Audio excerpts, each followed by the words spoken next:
அரவடாக்ஸ் நேயர்களுக்கு அன்பான வணக்கங்கள். ஒரு வழியா இந்த ஃபேமிலி ரோடு வந்து முடிஞ்சிருச்சு ஃப்ரீ ஸ்டார்ஸ்க்கு.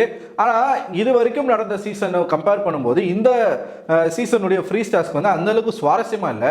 ஏன்னா பிக் பாஸ் வந்து பயங்கரமாக காமெடி பண்ணுவாப்புல, ஃப்ரீஸு லூப்பு இந்த மாதிரி நிறையா ஒன்று சொல்லிட்டே இருப்பார். அந்த மாதிரிலாம் எதுவுமே இல்லை. சில பேருக்குலாம் பாட்டே போடல, அப்படியெல்லாம் அனுப்பி விட்டாங்க. காலையில் பார்த்தீங்கன்னா ஜெஃப்ரியோடைய ஃபேமிலி வந்து மார்னிங் வேக்கப் சாங் போட்டுட்டு இருக்காங்க, அப்படியே அவங்கள அனுப்பி விட்டுருந்தாங்க. ஸோ 12 கண்டஸ்டன்ட் 12 பேரண்ட்ஸ் வந்து வந்திருந்தாங்க. ஒரு நாளைக்கு 4 பேர் அப்படின்ற கணக்கில் 3 நாளைக்கு வந்து இந்த டாஸ்க் வந்து நடந்துச்சு. இறுதி நாட்களில் பார்த்தீங்கன்னா யாரெல்லாம் வந்தாங்க அப்படின்னு பார்த்தீங்கன்னா முதல்ல ஜெஃப்ரியோடைய அந்த குடும்பம், அதுக்கப்புறமா அருண் ஃபேமிலி வராங்க, நெக்ஸ்ட் ஜாக்லின், அதுக்கப்புறமா கடைசியாக முத்துக்குமரன். இந்த வீடியோவில் நம்ம எதை பற்றி பார்க்க போகிறோம் அப்படின்னு பார்த்தீங்கன்னா ஆல்ரெடி எல்லாரும் பற்றியும் நம்ம பேசிட்டோம் ஓவராலாக. இந்த வீடியோவில் நம்ம ஜாக்லின் ஃபேமிலி பற்றியும் முத்துக்குமரன் ஃபேமிலி பற்றியும் தான் பேச போகிறோம். அதோடு சேர்த்து இந்த சீசனுடைய டாப் 2 கண்டஸ்டன்ட் யாரு அப்படிங்கறத இதை வச்சே நம்மளால கெஸ் பண்ண முடியுது. ஸோ அதை பற்றியும் நம்ம பார்க்க போகிறோம். ஏன் இவங்க டாப் 2 கண்டஸ்டண்டாக இருப்பாங்க அப்படின்றத நம்ம பார்க்க போகிறோம். நிறைய பேர் வந்து நிறைய அவங்களுடைய சாய்ஸ் வந்து வேற வேற இருக்கும். பட் பெரும்பாலான மக்கள் வந்து விரும்பக்கூடிய ஒரு விஷயத்த நம்ம இந்த வீடியோவில் பார்க்கணும். முதல்ல காலையில் ஜெஃப்ரியோடைய குடும்பம் வந்தாங்க. அவங்க என்ன பேசினாங்க, ஜாக்லின் என்ன சொன்னாங்க, அதாவது இவங்க பையன் ரொம்ப ரொம்ப நல்லவன், என் பையன் அப்படிலாம் கிடையாது, ரொம்ப தங்கமானவன், அவனை போய் நீங்கள் பின்னாடி பேசுறீங்களே அப்படிலாம் வந்து அவங்க அம்மா சொன்னாங்க. ஆனால் அவங்க பையன் யாரெல்லாம் பின்னாடி என்னெல்லாம் பேசுகிறான் அப்படின்றத அவங்க அம்மா பார்க்கல போல இருக்கு. அது பார்க்காம அது பேசியிருக்கிறாங்க. பார்த்துருப்பாங்க, பட் இருந்தாலும் நம்ம பையனை விட்டு கொடுக்கக்கூடாது. இதுதாங்க எனக்கு இதனால தான் சௌந்தர்யா குடும்பத்தை வந்து ரொம்ப பிடிச்சிருக்கு. ஏன்னா அவங்க ரொம்ப ஓப்பனாக மற்றவங்களை பற்றி குறை சொல்லுங்கன்னு சொல்லி அவங்களே கேட்குறாங்க. கேட்கும்போது இவங்க என்ன சொன்னாங்க அப்படின்னு பார்த்தீங்கன்னா, என் பொண்ணு மேலே 1000 குறை இருக்குது, நான் எங்கிறது மற்றவங்களை குறை சொல்கிறது, எல்லாரும் நல்லா விளையாடுறீங்க, மாற்றிக்கணும் அப்படின்னா என் பொண்ணு தான் மாற்றிக்கணும் அப்படின்னு சொல்லிட்டு ஓப்பனாக பேசிட்டு போனாங்க. அதையும் கூட நம்ம சௌந்தர்யா ஃபேன்ஸ் வந்து எப்படி உருட்டுறாங்க அப்படின்னா, சே ரொம்ப க்யூட்டாக ரொம்ப ஸ்வீட்டான ஃபேமிலியில் அப்படியே ஓப்பனாக வந்து மிஸ்டேக்ஸை சொல்லிட்டு போனாங்க. மற்ற பேரண்ட்ஸ் மாதிரி உருட்டலை. ஏடா டேய் வேற மாதிரி பண்ணுறீங்கண்ணா. ஆனால் உங்களை மாதிரி வந்து நெஞ்சு நக்கக்கூடிய பர்சன்ஸை நான் பார்த்ததே இல்லை. அப்படிப்பட்ட ரொம்ப டேலண்டடான பீப்புள் சௌந்தர்யாவுடைய பிஆர் கும்பல் வந்து. ஏன்னா எந்த சுச்சுவேஷன் இருந்தாலும் அது அவங்களுக்கு ஏற்ற மாதிரி சாதகமாக மாற்றிக்கிறாங்க. நல்லா இருக்குது பார்க்குறதுக்கு. சரி, இது ஒரு பக்கம் இருக்குதா. நெக்ஸ்ட் பார்த்தீங்கன்னா அருண் அவர்களுடைய ஃபேமிலி, அவர் வந்து புதுசாக ஒரு ஷாக்கே கொடுத்துட்டாரு எல்லாருக்கும். ஒட்டுமொத்தமாக பிக் பாஸ் பார்க்குற எல்லாருக்குமே முத்துக்குமரனும் அருணும் வந்து சொந்தக்காரங்களா எல்லாருக்கும். சில பேருக்குலாம் நெஞ்சு வெளியே வந்துருச்சு, முத்து ஃபேன்ஸ் அருண் ஃபேன்ஸ்லாம். என்னடா இது, இந்த சீசனில் அதிகமாக சண்டை போட்டது இவங்க 2 பேர் தான், இவங்க 2 பேரும் வந்து அண்ணன் தம்பியா அப்படின்ற மாதிரி ரொம்ப ஷாக் ஆகிருந்தாங்க. ஸோ ஆக்சுவலாக வந்து அருணுடைய அம்மாவும் முத்துக்குமரனுடைய அம்மாவும் பக்கத்து ஊர். இந்த கிராமங்கள்லாம் வந்து பெரும்பாலும் சொந்தக்காரங்க தான் இருப்பாங்க. எல்லாரும் ஏதாவது ஒரு வகையில் தூரத்து சொந்தங்களாக தான் இருப்பாங்க. அப்படி முத்துக்குமரன் வந்து ஒரு விதத்தில் சொந்தக்கார பையன் அப்படின்ற மாதிரி உங்களுக்கு தெரிய வந்திருக்கு. ஸோ அதை வந்து சொன்னாங்க. நல்லா தான் இருக்குது, இருந்தாலும் நல்லா தான் இருக்குதா. நெக்ஸ்ட் ஜாக்லின் அவர்களுடைய குடும்பம். ஸோ இதை பற்றினா நம்ம பார்க்கணும், விரிவாக பார்க்கணும். ஏன்னா வந்தது யார் அப்படின்னு பார்த்தீங்கன்னா, ஒன்று அவங்களுடைய அம்மா, இன்னொன்று ஜாக்லினுடைய ஃப்ரெண்டு, அதுக்கப்புறமா ஜாக்லின் அவர்களுடைய பாய் ஃப்ரெண்ட். இப்போ நான் என்ன இதில் வந்து ஒரே விஷயம் கிளியர் பண்ணணும், முத்துக்குமரனும் ஜாக்லினும் வந்து கப்புள்ஸ் அப்படின்னு சொல்லி ஜாக்லின் எந்த இடத்துலையும் சொல்லலை. இப்போ ஜாக்லின் தைரியமாக ஒரு ஷோவில் தான் லவ் பண்ணக்கூடிய ஒரு பையனை எக்ஸ்போஸ் பண்ணியிருக்காங்க. மற்றவங்களுக்குலாம் அந்த தைரியம் கிடையாது, அவங்க பண்ணியிருக்காங்க. ஸோ அப்படி இருக்கும் பொழுது இதை எப்படிலாம் நெகட்டிவாக மாற்றலாம். அதாவது ஜாக்லின் அப்படிங்கிற ஒரு பர்சன் என்ன பண்ணாலும் அதை நெகட்டிவாக மாற்றணும். உதாரணத்துக்கு அவங்க அம்மாவை கட்டி பிடிச்சிட்டு அழுகுறாங்க, ஸ்ட்ரெயிட்டாக தான் வராங்க, வந்த உடனே கட்டி பிடிச்சிட்டு அழுகுறாங்க. அழும்போது அவங்க ஸ்ட்ரெயிட்டாக பார்க்குறாங்க, அப்போ அங்கே கேமரா இருக்குது, சரிங்களா. உடனே கேமராவை பார்த்து அழுகுறாங்க அப்படின்ற ஒரு பேச்சு. சரி, இப்போ கேமரா பார்த்து அழுதாதான் என்ன தப்பு? அந்த வீட்டுக்குள்ளே சுற்றி எல்லா இடத்துலையும் கேமரா தான் இருக்குது. நீங்கள் எங்கே பார்த்தாலும் எதனா ஒரு மூலையில் கேமரா இருக்க போகுது.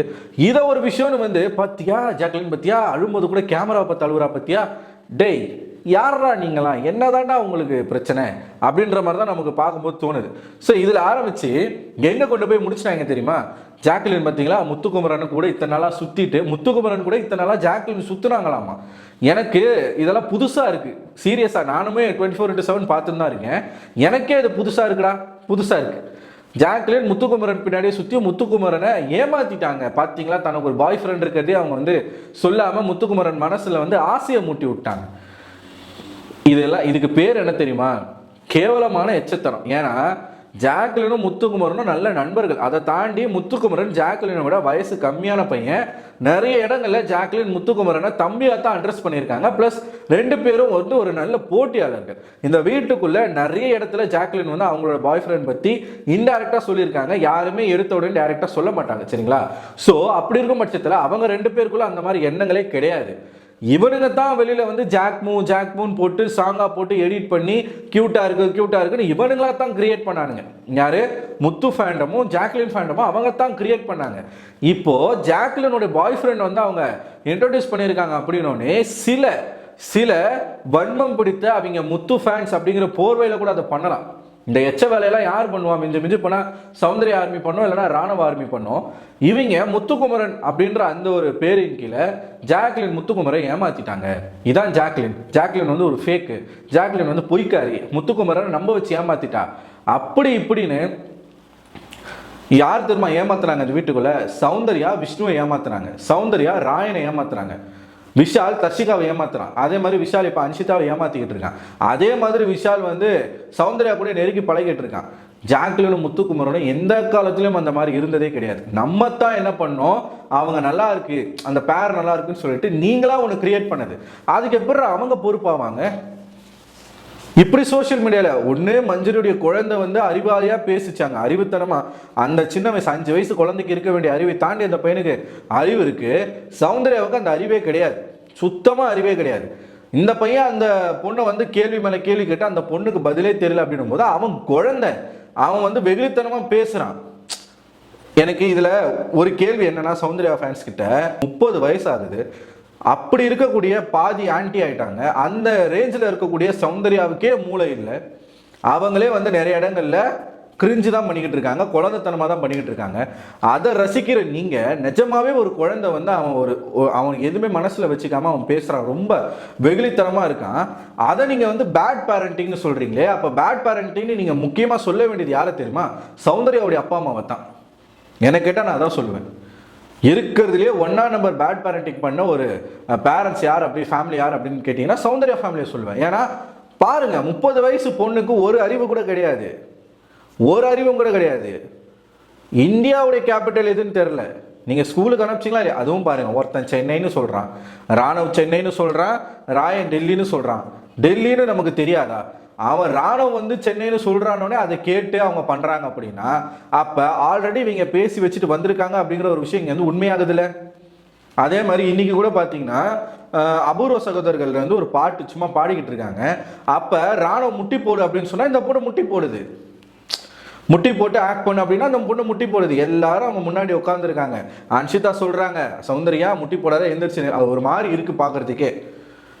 இவன் சொன்னாலும் செய்யுது, என்னமோ அவன் பெரிய இவன் மாதிரி அவன் சொன்னான்னு இந்த பொண்ணும் செய்யுது. அப்போ நீங்கள் 2 பேரும் திட்டமிட்டு வெளியிலேயே பேசி வச்சுக்கிட்டு இந்த வீட்டுக்குள்ளே வந்து ஒரு விஷயத்த பண்ணுறீங்க. நீங்களாம் மற்றவங்களை பேசுறதுக்கு உங்களுக்கு என்ன ரைட்ஸ் இருக்குன்னு தான் எனக்கு தெரியல. சின்ன பையன்கிட்ட காட்டுற வீரத்தை நீங்கள் ஏன்டா வந்து வெளியில் காட்டக்கூடாது? வேறு யார்ட்டனா போய் நாட்டில் எவ்வளோ பிரச்சனை நடக்குது, அதெல்லாம் போய் உங்களோட வீரத்தை காட்டலாம்ல. அந்த பையனை எந்த அளவுக்கு கேவலமாக சித்தரிக்க முடியுமோ அந்த அளவுக்கு கேவலமாக சித்தரிக்கிறீங்க. அந்த பையன் அவனுடைய அந்த குழந்தைத்தனத்தை உங்களால் ரசிக்க முடியல. ஆனால் மலமாடு மாதிரி ஒன்று வளர்ந்துருக்கு, இன்னும் ஒரு 5 வருஷம் ஆனால் ஆயாவாயிரும். அந்த பொண்ணு பண்ணக்கூடிய அந்த வெகுளித்தனத்தை நீங்கள் ரசிக்கிறீங்க. அதுதான் எனக்கு புரிய மாட்டேங்குது. இது ஒரு பக்கம் இருக்குதா?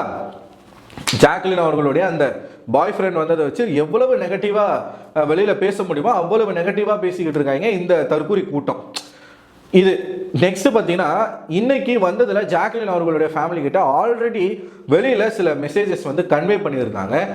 ஜாக்லின் பின்னாடி என்ன நடக்குது அப்படிங்கிறத ஜாக்லினுக்கு நீங்கள் சொல்லணும் அப்படின்றத மெயினாக அவங்கக்கிட்ட சொல்லி அனுப்பிச்சாங்க. அதாவது கூட இருக்கக்கூடிய நண்பர்களே ஜாக்லின் கிட்ட ரொம்பவே பேக் பைட்டிங் பண்ணுறாங்க, துரோகம் பண்ணுறாங்க அப்படின்ற ஒரு விஷயத்த நீங்கள் சொல்லுங்க அப்படின்னு சொல்லி தான் அனுப்பியிருந்தாங்க. பட் அதை யாருமே அதை பண்ணலை. அவங்க கடைசி நேரத்தில் வேணான்னு நினச்சிட்டாங்களா என்னன்னு தெரியல. ஜெஃப்ரியை பற்றி மட்டும்தான் அவங்க அம்மா வந்து சொன்னாங்க. ஜெஃப்ரியை பற்றி மட்டும்தான், ஜாக்லின் அவர்களுடைய ஃப்ரெண்டு சுபின்னு ஒருத்தவங்க, நெக்ஸ்ட்டு அவங்களுடைய அம்மா, 2 பேருமே அதை பற்றி மட்டும்தான் பேசினாங்க. ஜாக்லின் அவர்களுடைய பாய் ஃப்ரெண்ட் யுவராஜ் அவர்கள் எல்லாரை பற்றியும் ரொம்ப அற்புதமாக வந்து சொன்னார். அதுலேயும் ஸ்பெஷலாக யாரை பற்றி போட்டு உடைச்சார் அப்படின்னு பார்த்தீங்கன்னா சௌந்தர்யா வந்து விளையாடல நீங்கள் நினச்சிட்டு இருக்கீங்க. ஆனால் அவங்க ஒரு விளையாட்டு விளையாடுறாங்க, அது யாருக்கும் தெரியாது. அவங்க டேரெக்டாக ஆடியன்ஸ்குள்ளே விளையாடுறாங்க அப்படின்ற ஒரு விஷயத்த சொன்னாங்க பாருங்க. அதே விஷயத்த தான் ராணுவுக்கும் சொன்னாப்புல. அதே விஷயத்த தான் ராணுவுக்கும் சொன்னாப்புல. ராணுவ ஆடியன்ஸ் கூட தான் விளையாடிக்கிட்டு இருக்காரு. அதாவது சௌந்தர்யா வந்து female version of Ranav, Ranav வந்து மேல் வெர்ஷன் ஆஃப் சௌந்தர்யா அப்படின்னு சொல்லி இவங்க ரெண்டும் ஒன்று தான், ரெண்டும் ஒரே குட்டையில் ஊறின மட்டும் தான் அப்படின்றத ரொம்ப அழகாக அந்த இடத்துல சொல்லியிருந்தார். நெக்ஸ்ட்டு ஜெஃப்ரி பற்றி அவங்க என்ன சொன்னாங்க அப்படின்னு பார்த்தீங்கன்னா, அவங்க தாயார் வந்து என் பொண்ணு ஃப்ரெண்டுக்காக உயிரே கொடுப்பா, ஃப்ரெண்ட்ஷிப்னு வந்துட்டு அவள் வந்து என்ன வேணாலும் செய்வாப்பா, அவளோட கேரக்டர் இதுதான். அவள் வந்து மற்றபடி பின்னாடி போய் பேசுறது, ஒருத்தவங்களுக்கு துரோகம் நினைக்கிறது அப்படிலாம் அவள் பண்ண மாட்டா. நீங்கள் பின்னாடி பேசாமல் எதுவாக இருந்தாலும் அவன் முன்னாடி பேசுங்க. ஏன்னா ஜாக்லினுக்கு ஆல்ரெடி என்ன தெரியும் அப்படின்னா, சௌந்தர்யா நமக்கு பின்னாடி நிறைய இடங்களில் பேக் பைட்டிங் பண்ணுறா அப்படின்றது அவங்களுக்கு தெரியும். அதனால் அதை பற்றி சொல்ல வேண்டிய அவசியம் இல்லை. ஜெஃப்ரியை பற்றி தான் அவங்களுக்கு தெரியாது. ஆக்சுவலாக ஜெஃப்ரி இந்த மாதிரிலாம் நம்ம பின்னாடி பண்ணுறான் அப்படின்றது ஜாக்லினுக்கு தெரியாது. அதான் அவங்க அம்மாவும் அவங்களோட ஃப்ரெண்டை வந்து உடச்சி விட்டது. ஜாக்லினுக்கு இப்போ தெரிஞ்சு போச்சு எல்லாமே. ஜெஃப்ரி கூடமாடா இந்த மாதிரிலாம் பண்ணியிருக்கான், நான் நினச்சி கூட பார்க்கல அப்படின்ற மாதிரி தான் ஜாக்லின் பேசிகிட்டு இருந்தாங்க. ஸோ அவங்க நல்லா ரொம்ப க்யூட்டாக இருந்துச்சு அவங்களோட வருகை. அவங்க எதெல்லாம் ஜாக்லின் கிட்ட கன்வே பண்ணணுமோ அதை கன்வே பண்ணிட்டாங்க, சில விஷயங்களை மட்டும் தவிர்த்துட்டாங்க. ஸோ அது வந்து ஒரு பக்கம் இருக்குதுங்க. இப்போ சோசியல் மீடியாவில் வாய்க்கு வந்தபடி என்ன வேணாலும் பேசலான்னு சில பேர் சுற்றிக்கிட்டு இருக்காங்க. அவங்களுக்கெல்லாம் நான் சொல்ல விரும்புறது ஒன்றே ஒன்று தான்.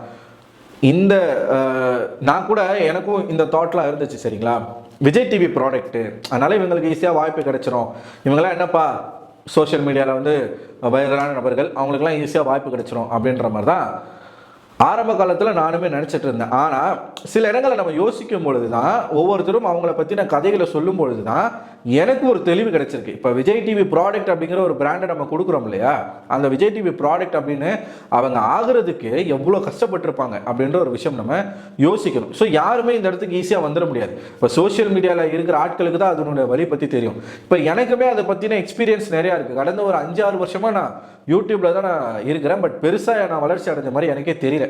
சரிங்களா, அப்படி இருக்கிற ஒவ்வொருத்தரும் இந்த மீடியா ஃபீல்டுக்குள்ளே வரணும் அப்படின்னா கஷ்டப்பட்டு தான் மேலே உயர்ந்து வருவாங்க. ஸோ இது ஆண்களுக்கே அந்த நிலைமை அப்படின்னும் போது பெண்களுக்கு இன்னும் மோசமாக இருக்கும். பொதுவாக நம்ம வந்து இந்த வார்த்தைகளை பயன்படுத்துறது அப்படிங்கிறத இனிமேல் நான் தவிர்த்துக்கணும் அப்படின்னு நான் முடிவு பண்ணியிருக்கேன். ஸோ இனிமேல் இந்த விஜய் டிவி ப்ராடக்ட்டு அப்படின்ற விஷயங்கள்லாம் நான் சொல்ல போகிறது கிடையாது. நெக்ஸ்ட்டு இது முடியுது, ஜாக்லின் ஃபேமிலி வராங்க, பேசுகிறாங்க. ஜாக்லின் அவங்க அம்மா வந்து நீ கப்பு ஜெயிச்சுட்டு தான் வரணும் அப்படின்ற ஒரு விஷயத்த அழுத்தம் திருத்தமாக சொன்னாங்க. ஸோ யாரெல்லாம் ஜாக்லின் ஃபேமிலி வந்து வன்ம குடும்பம் அப்படின்னு சொல்கிறாங்களோ பேசிட்டு போங்க. அதாவது கதறல் இனிமேல் தான் ஆரம்பிச்சிருக்குது. ஏன் ஆரம்பிச்சிருக்குது தெரியுமா சொல்கிறேன். எதனால் இவங்க வந்து ஜாக்லினை போட்டு கடிச்சு கொதறாங்க, ஜாக்லின் கடிச்சவனுங்களாம் இப்போ குடும்பத்தை சேர்த்து ஏன் கடிக்க ஆரம்பிச்சிருக்காங்க அப்படின்றதுக்கான ஒரே ரீசன் பின் வரும் வீடியோக்குள்ளே வரும். சரிங்களா, பின்னாடி இந்த வீடியோவில் வரும். அடுத்ததான் முத்துக்குமரன் அவர்களுடைய அந்த குடும்பம் 2 பேர் தான், அம்மா அப்பா 2 பேர் தான். முத்துக்குமரனை பொறுத்த வரைக்கும் ரொம்ப ஆல்ரெடி ஒரு வீடியோவில் நான் சொல்லியிருப்பேன், ரொம்ப மண் வாசனை நிறைந்த ஒரு கண்டஸ்டன்ட். அவர்கிட்ட என்னெல்லாம் இல்லை அப்படின்னு பார்த்தீங்கன்னா எல்லாமே அவர்கிட்ட இருக்குது. ஆனால் இந்த வீட்டுக்குள்ளே வந்து தன்னுடைய கேரக்டரை மாற்றிக்கிட்டு ஒரு விஷயத்தை அவர் பண்ணணும்னு நினச்சாரு.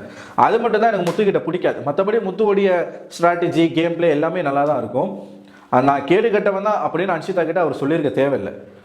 அப்படி நம்மளுடைய நேச்சரை மாற்றிக்கிட்டு, அதனால தான் எனக்கு ஜாக்லினை பிடிச்சது, அதனால தான் எனக்கு முத்துக்குமரனை பிடிக்கல.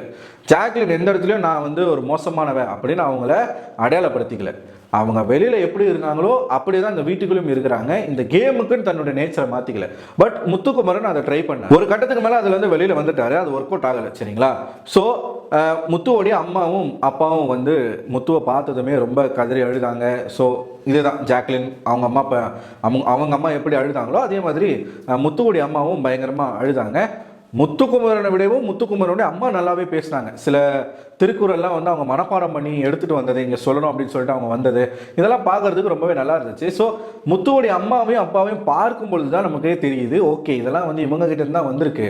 அவங்க அம்மாவை பிரமாதமாக பேசுகிறாங்க, நல்லா சில இடங்களில் ஆங்கில வார்த்தைகள் பேசுகிறாங்க, ஈவன் மலையாளம் கூட அவங்களுக்கு தெரிஞ்சிருக்கு. அவங்க அன்ஷிதா கிட்ட கொஞ்சம் மலையாளத்தில் பேசினாங்க. ஸோ என்னதான் வந்து ஒரு ரொம்ப எந்த விதமான அடிப்படை வசதிகளும் இல்லாத கிராமங்களில் இருந்தாலும் அவங்க எந்த அளவுக்கு எஜுகேட்டடாக இருக்காங்க பார்த்தீங்களா, தன்னை இந்த காலத்துக்கு ஏற்ற மாதிரி வந்து அப்டேட் பண்ணியிருக்கிறாங்க. ஸோ அப்படிப்பட்ட ஒரு பர்சனால தான் வெளியில் வர முடியும். ஒரு ஒரு கிராமத்தில் பார்த்தீங்கன்னா ஒரு சர்க்கிளில் தான் இருப்பாங்க, அதை விட்டு வெளியில் அவங்க வரவே மாட்டாங்க. அங்கேயே வாழ்வாங்க, அங்கேயே இறந்து போவாங்க, சந்ததியை வளர்க்குறது, அதை விட்டு வெளியிலே வரமாட்டாங்க. அங்கே வந்து என்ன இருக்குன்னா சாமி இருக்கும், குலதெய்வம் இருக்கும், சாதி இருக்கும், மதம் இருக்கும், இப்படி தான் ஒரு சின்ன ஒரு சர்க்கிள்லேயே தான் இருப்பாங்க. அதை தாண்டி வெளியில் வந்து அவங்க எக்ஸ்ப்ளோர் பண்ண மாட்டாங்க. ஏன்னா ரொம்ப ஹார்டான ஒரு சுச்சுவேஷன் கிராமங்களில் இருக்கக்கூடிய வாழ்க்கை அப்படிங்கிறது சிட்டியை கம்பேர் பண்ணும்போது ரொம்ப ஹார்டான ஒரு சுச்சுவேஷன். அப்படி ஒரு இடத்துல வாழ்ந்து ஒரு பையன் ஒரு பொண்ணு 2 பேரையும் நல்லா வளர்த்து விட்டு ஆளாக்கி இன்னைக்கு இந்த ஸ்டேஜுக்கு வந்து அவங்க வந்து சொன்ன ஒரு வார்த்தை என்னன்னா, நம்ம சந்ததிக்கே உன்னால பெருமைப்பா அப்படின்ற ஒரு வார்த்தையை சொன்னாங்க. இதை விட முத்துக்குமரனுக்கு பெருசாக என்ன வேணும் அப்படிங்கிறது தெரில.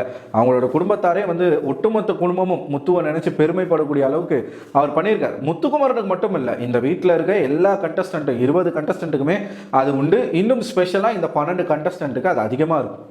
இவ்வளவு தூரம் வந்திருக்காங்க, அவங்களோட குடும்பத்தாரே கொண்டு வந்து பிக் பாஸ் வீடியோவில் காட்டியிருக்காங்க அப்படின்றது இன்னும் அவங்களுக்கு பெருமையை தரக்கூடிய ஒரு விஷயமா தான் இருக்கும். ஸோ வந்து அவங்க அம்மா நல்லா தாங்க பேசினாங்க. பெருசாக யாருக்கிட்டையும் வந்து அவங்க குறைகள் அப்படின்னு சொல்லலை. யார்கிட்ட வந்து அவங்க சின்ன சின்ன விஷயங்கள் சொன்னாங்க அப்படின்னு பார்த்தீங்கன்னா, இவர் அருண் அப்புறம் விஷால் இவங்கெல்லாம் முத்துக்குமரனை கிண்டல் பண்ண சில விஷயங்களை மட்டும்தான் சொல்லிட்டு இருந்தாங்க. ஸோ இது வந்து நடக்குது, ரொம்ப ஜாலியாக பேசுகிறாங்க, யாருக்கிட்டையும் பெருசாக அல்ட்டிக்கலை, ரொம்ப கேஷுவலாக இருந்துட்டு போயிருந்தாங்க. முத்துக்குமரன் ஃபேமிலி வந்து வந்துட்டு போன பிறகு இந்த ஃபேமிலி ரவுண்ட் அப்படிங்கிறது முடிஞ்சிருச்சு. ஆஸ் யூஷுவல் எல்லாரும் உட்காந்து அங்கங்கே வந்து பேசிக்கிட்டு இருக்காங்க. நாளையிலேருந்து சும்மா தான் இருப்பாங்க. அடுத்த வாரம் தான் டிக்கெட் ஃபினாலே டாஸ்க் வந்து நடக்க போகுது. இது நெக்ஸ்ட் வீக் நடக்க போகிற ஒரு விஷயம். இப்போ இதில் நம்ம பார்க்க வேண்டிய ஒரு விஷயம் என்ன இருக்குது அப்படின்னு பார்த்தீங்கன்னா, பிக் பாஸில் பொறுத்த வரைக்கும் எப்பயுமே வந்து இந்த இறுதி கட்டம் நெருங்கும் பொழுது இந்த டாப் 2 கண்டஸ்டன்ட் யாரு, வின்னர் யாரு, ரன்னர் யாரு அப்படிங்கிறது ஏதாச்சும் டாப் 5லாம் யாரு அப்படின்றத எதனா ஒரு விதத்தில் நமக்கு காட்டிக்கிட்டே இருப்பாங்க. இந்த ஃபேமிலி ரவுண்டை பொறுத்த வரைக்குமே நீங்கள் பார்த்தீங்க அப்படின்னா, முத்துக்குமரன் அவர்களுடைய குடும்பம் தான் கடைசியாக வந்திருப்பாங்க. அதுக்கு முன்னாடி ஜாக்லினுடைய ஃபேமிலி வந்திருப்பாங்க. ஸோ இவங்க ஃபேமிலி எப்போ வேணாலும் வந்திருக்கலாம். பட் இப்போ வந்து இறுதியாக காட்டுறாங்க அப்படின்னும் போது அந்த இடத்துல நமக்கு சில விஷயங்கள் என்ன புரிஞ்சுக்கலாம் அப்படின்னா, முத்துக்குமரனும் ஓட்டிங்கில் லீடில் இருக்கக்கூடிய ஒரு பர்சன், அவருக்கு கீழே லீடில் இருக்கிற ஒரு பர்சன் வந்து ஜாக்லின். சௌந்தர்யாலாம் வரல, சௌந்தர்யாலாம் 3வது நாளாவது தான். பட் இங்கே ஓட்டிங்கில் அஃபிஷியலில் லீடில் இருக்கிறது இந்த 2 பேர். இவனுங்க சௌந்தர்யா ஃபேமிலி என்னென்னமோ உருட்டுவானுங்க பாருங்க, அதெல்லாம் நம்பாதீங்க. சௌந்தர்யாவுக்கெல்லாம் கப்பு கொடுத்துட்டாங்கன்னு வச்சுக்கோங்களேன், அதை விட ஒரு வெக்கக்கேடு மானக்கேடு இந்த ஷோக்கு வேறு ஒன்றும் கிடையாது. ஏன்னா சொந்த குடும்பமே காரி துப்பிட்டு போன ஒரு கண்டஸ்டண்ட்டுக்கு கப்பா, இந்த கப்பை வாங்கிட்டு சௌந்தர்யா அவங்க வீட்டுக்கு போனால் வீட்டில் இருக்கிறவங்களே மதிக்க மாட்டாங்க. சீரியஸாக அவங்க வீட்டில் இருக்கிறவங்களே மதிக்க மாட்டாங்க. சும்மா வெளியில் வந்து ஃபேன்ஸ் கொண்டாட வேண்டியதான், சரிங்களா? அதனால் விஜய் டிவி இந்த தவறை பண்ண மாட்டாங்கன்னு நினைக்கிறேன். இந்த ஷோக்கு ரிப்பீட்டடாக கன்சிஸ்டண்ட்டாக யார் வந்து எஃபர்ட் போட்டிருக்கா, யார் விளையாடி இருக்கா. இப்போ சௌந்தர்யா பொறுத்த வரைக்கும் ஒரு டிபேட்னு வந்தால் கூட அதில் அவங்களுக்கு பெருசாக இன்ட்ரெஸ்ட் இருக்காது. எனக்கு பேசலாம் பிடிக்காது, நைன்னு பேசினே இருப்பாங்க, எனக்கு அதெல்லாம் பிடிக்காது அப்படின்னு சொல்லி அதை விட்டு விலகி போகக்கூடிய ஒரு பர்சன் அது. பட் இந்த ஷோ பேசக்கூடிய ஒரு ஷோ தான். நீங்கள் ஒரு இடத்துல நீங்கள் பேசும்பொழுது தான் நீங்கள் என்ன பேசுகிறீங்க அப்படிங்கிறத தான் மக்கள் பார்ப்பாங்க. அதில் தான் உங்களோட கேரக்டரே அவங்க வந்து ஜட்ஜ் பண்ணுவாங்க. ஓகே, எவ்வளோ டீசெண்டாக பேசுகிறான், எவ்வளோ பாயிண்ட்டாக பேசுகிறான், எவ்வளோ அப்யூசிவாக பேசுகிறான், இதை வச்சு தான் உங்களை டிஃபைன் பண்ணுவாங்க. அதை வச்சு தான் உங்களுக்கு ஓட்டிங் அப்படிங்கிறது போட ஆரம்பிப்பாங்க இனிஷியலாக. ஸோ அந்த ஒரு பெரிய ஒரு மேட்டர்லேயே வந்து சௌந்தர்யாவுக்கு என்ன இல்லை, இன்ட்ரெஸ்ட் கிடையாது. அப்படி இருக்கும்போது சேனல் சைடு வந்து சௌந்தர்யாவை மேலே கொண்டு போவாங்க அப்படின்னு வந்து எனக்கு நம்பிக்கை கிடையாது. அதுக்கு ஒரு சான்றா தான் ஃபேமிலி ரவுண்டில் கடைசியாக 2 பேருடைய ஃபேமிலி வந்து கொண்டு வந்தாங்க. ஜாக்லினுக்கு அப்புறமா முத்துக்குமரன். ஸோ நீங்கள் வந்து இப்படி எடுத்துக்கலாம், வின்னர் ரன்னர், இல்லைனா முத்துக்குமரன் வின்னர் ஜாக்லின் ரன்னர் அப்படின்ற மாதிரி ஒரு சின்ன ஒரு சிம்டம்ஸ் வந்து கிடைச்சிருக்கு. இது இப்போ மட்டும் கிடையாதுங்க, இன்னும் வரக்கூடிய காலங்களில் இப்படி தான் போகும். யார் வின்னர் யார் ரன்னர் அப்படிங்கிறத வந்து கடைசியில் காட்டிக்கிட்டே இருப்பாங்க. அதில் நம்ம வந்து புரிஞ்சிக்க முடியும் அது ஏன் காட்டுறாங்க அப்படின்னா, அந்த 2 பேரை பற்றி மட்டுமே இறுதி காலங்களில் பேசுவாங்க மக்கள். புரியுதுங்களா? டிஆர்பி அப்படிங்கிறது அந்த 2 பேருக்காக மட்டுமே தான் பூம் ஆகும். ஸோ அதனால் ஆப்வியஸாக எனக்கு வந்து ஒரு பெரிய ஒரு நம்பிக்கை இருக்குது. என்ன அப்படின்னா, ஜாக்லின் ஒன்று ரன்னர் ஆவாங்க, இல்லைனா வின்னர் ஆவாங்க. முத்துக்குமரன் ஒன்று ரன்னராக இருப்பார், இல்லைனா வின்னராக இருப்பார்.